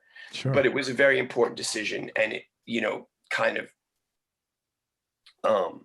yeah, like I said, I learned just enough theory, just enough harmony. I wish I had stayed in some ways. I mean, I wasn't meant to stay, and I'm glad I didn't stay. But if I could have lived, if I could have had two bodies and done both things that I did at the same time and stayed and learned to become a good sight reader, particularly, and learned more theory and harmony, it would have stood me very well. But it was not to be. So anyway, those two decisions, I'll put those on the list. Thanks. Tell me it's a tough one, especially for you. What do you like most about yourself? What do I like most about myself? Oh, yeah. Jesus. This is a question you finally. This is only my anger. I like my quiet. Anger. I'm happy with my anger. I'm happy with my anger. I think it serves me well. It gets me in trouble sometimes, but I think I've learned how to harness it in my playing. And I think sometimes being fierce in your playing is a good thing. So I'll say it. How about my anger? I don't know, man. That's an impossible question to answer. No, it's not. I mean, or yeah, I don't really know, man. That's an impossible question. God. I guess my I don't know. I honestly don't know. I'd say my the question was, what do I love most about myself? Yeah. My sense of taste, my sensibility. I'll take my sense of taste about things that are important to me, art, music, food. I'll take those all day long over anybody else's. I think I have a very good sense of selection, not just when it comes to me, but when it comes other people. Like, I think I'd be like a great casting agent, in other words. Ah, right. I think I've really got a good sensibility. I think that's one of my things I like about myself. There you go. Speaking of food, is there a New York food you miss being in LA? I mean, you've been there so long. Pizza. Yeah, man. I miss that. I know. Can't get that here that I found. Not easily. Yeah, I do so as well. That's an easy one. And Chinese food, the real New York Chinese that I grew up on. Like that New York Szechuan, I just can't find that here. You know, I mean, cold noodles with sesame sauce. I grew up on that, man. Can't really, you ask people for that here, they're like, what is that? So, yeah. You have any non-musical superpowers? I think you do. Non-musical superpowers. Yeah, I think you do, David. I have pretty good stamina. You know? I'd say that's, I don't know if that's a superpower, but you know, yeah, pretty good stamina. I don't really know. Right. You have any hobbies outside of music? I love playing chess. Really? Yes. I'm not very good at it, but I love it. I've been playing for a long time. I should be better, but I don't study chess, unfortunately. So that's why I'm so slow at advancing, but I love it. Did you see, I'm sure you saw Queen's Gambit then. Loved it. Yeah, that was pretty cool. Do you remember going down to remember in the park in Washington Square Park? Those guys were so fucking intense. But I wasn't into chess yet. I just loved the hustle aspect of it. Yeah. There was always a hustle going on there. Yeah. But yeah, I used to hang out in Washington Square Park a little bit. And then they had those two, like a chess store, like a board game store, but they had all chess stuff, like right, like on McDougal or right down from the park there, man. Right. Totally. I mean, I wasn't a chess nerd until way later in life. You know, when I was traveling on the road a lot, I picked up two habits. One was playing chess and the other was trying to teach myself classical guitar. Oh, cool.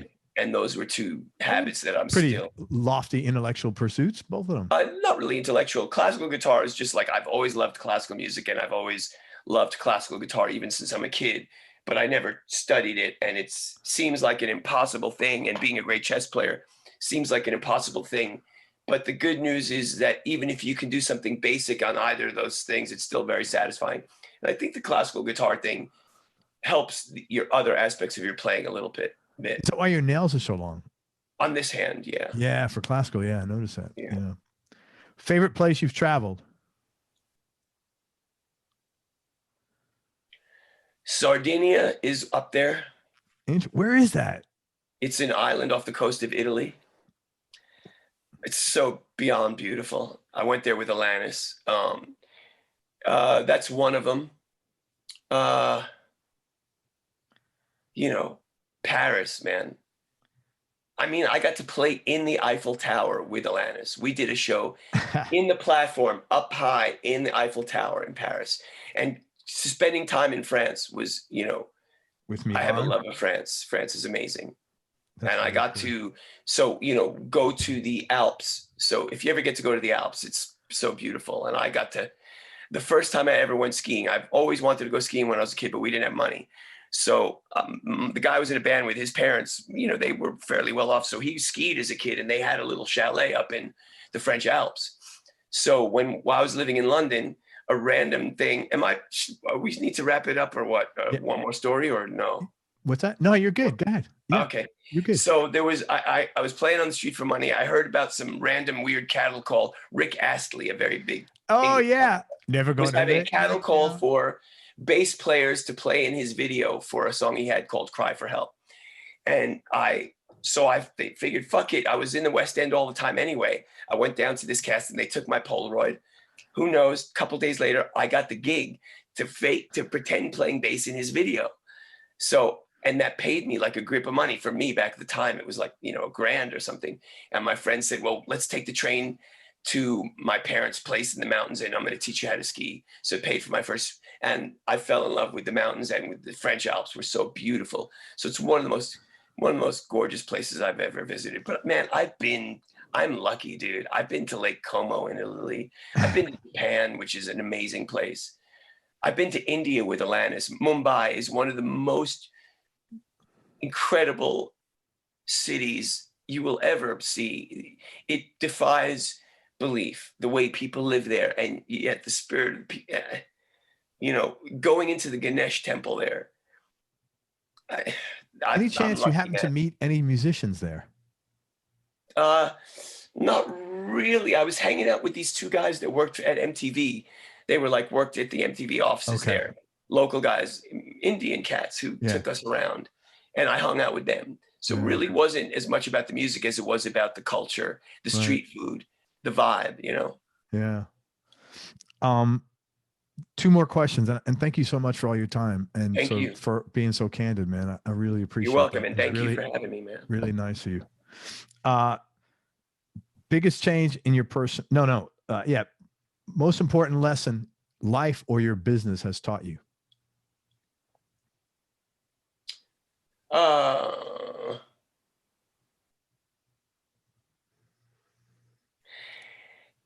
You know, it's a combo platter of don't count your chickens till they're hatched, seriously, and never give up.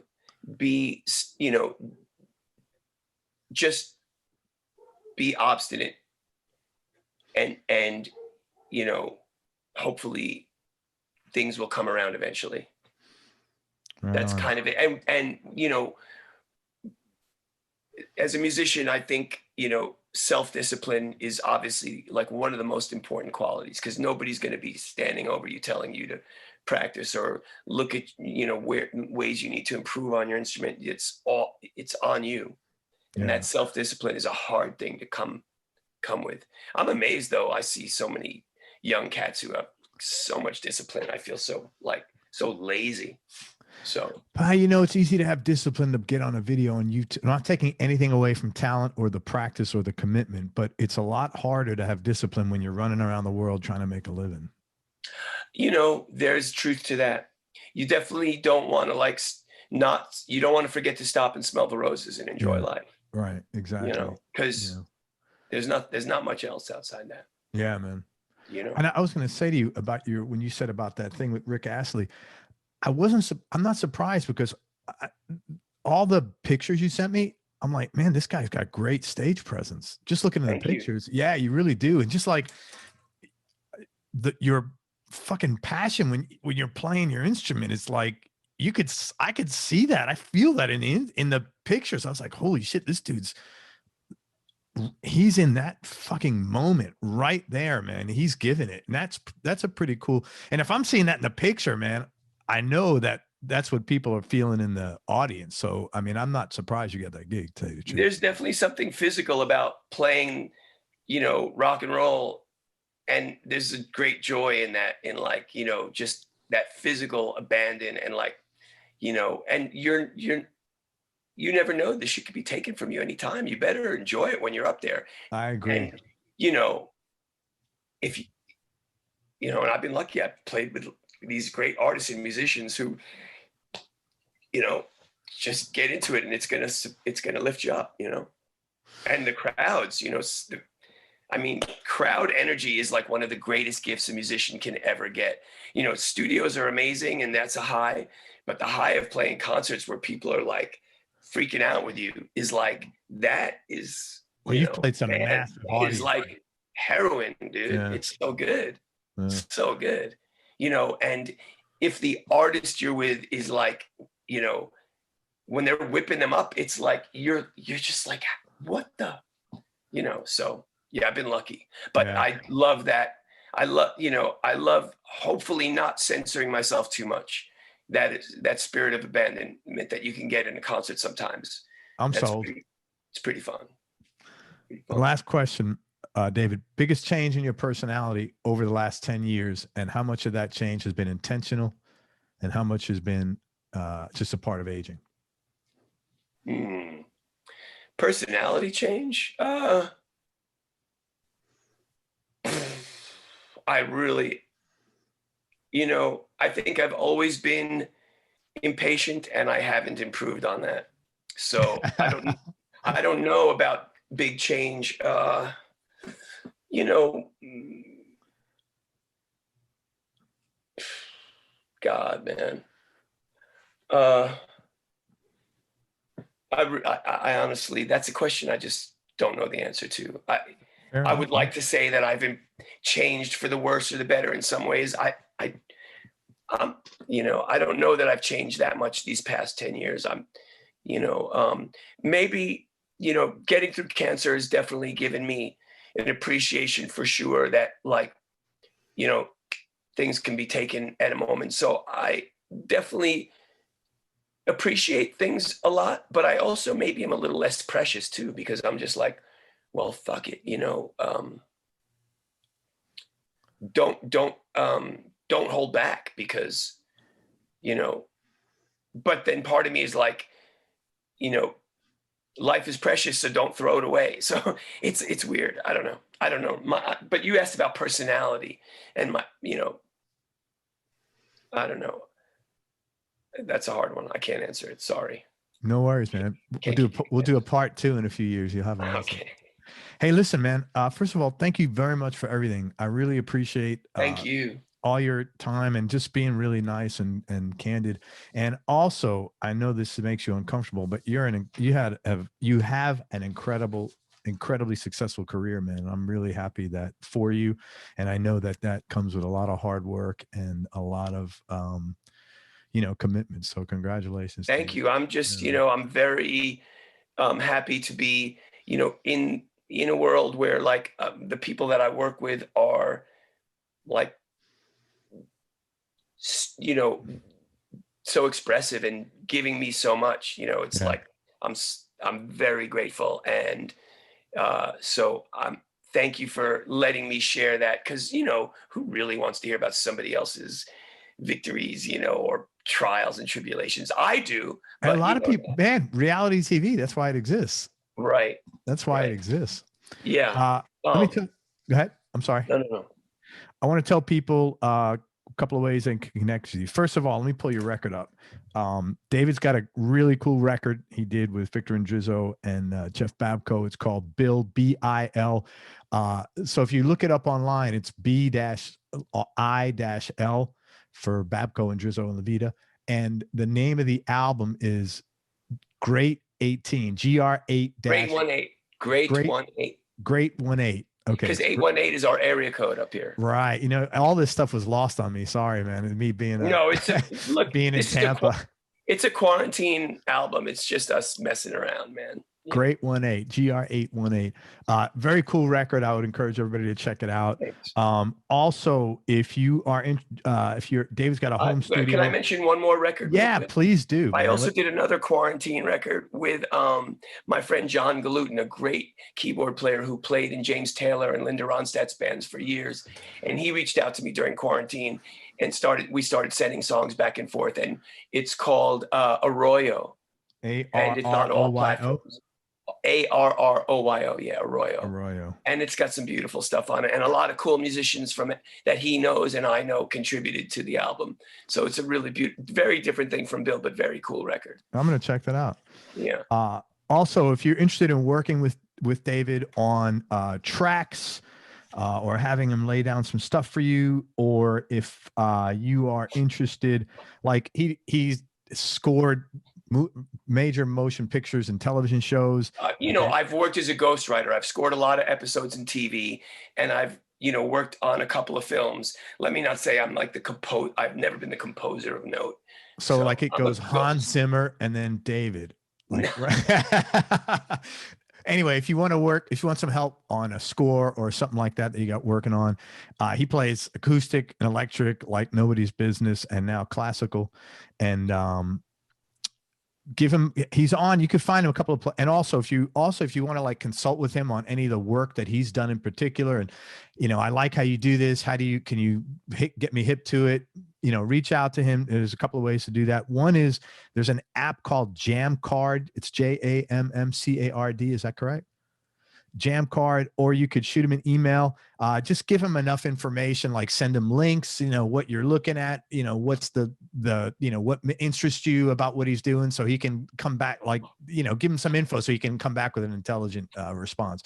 And you could email him at dlevita, DLEVITA @gmail.com, and just obviously be respectful. We've never had any problems with that. So man, is there anything else I could pitch for you, man? I feel like you need to get sold. I need to put you out there, man. You're so talented. No, you've let me talk incessantly about myself plenty. Thank you. That's cool. Oh, you need a fill. You'll be good till like, you know, February. Thank you for everything, man. I really appreciate it. Right on, man. Great talking with you. Likewise. I'm glad we got to connect. Everybody, thank you so much for listening. If you enjoyed this, please share it on your social media channels. We appreciate your support. Thanks very much to David Levita for everything, man. Honestly, it was really nice, kind of you to share all that stuff. Again, if you're interested in working with David, either on sessions or having him lay down some tracks, or you want to consult with him on some specific parts, or you need some help on something technique wise that he does particularly well that you're interested, hit him up at DLEVITA for David Levita @gmail.com. And most important, man, especially nowadays, remember that happiness is a choice. So choose wisely. Be nice, go play a guitar, and have fun. Till next time, peace and love, everybody. I am out. Brother, thank you so much for everything.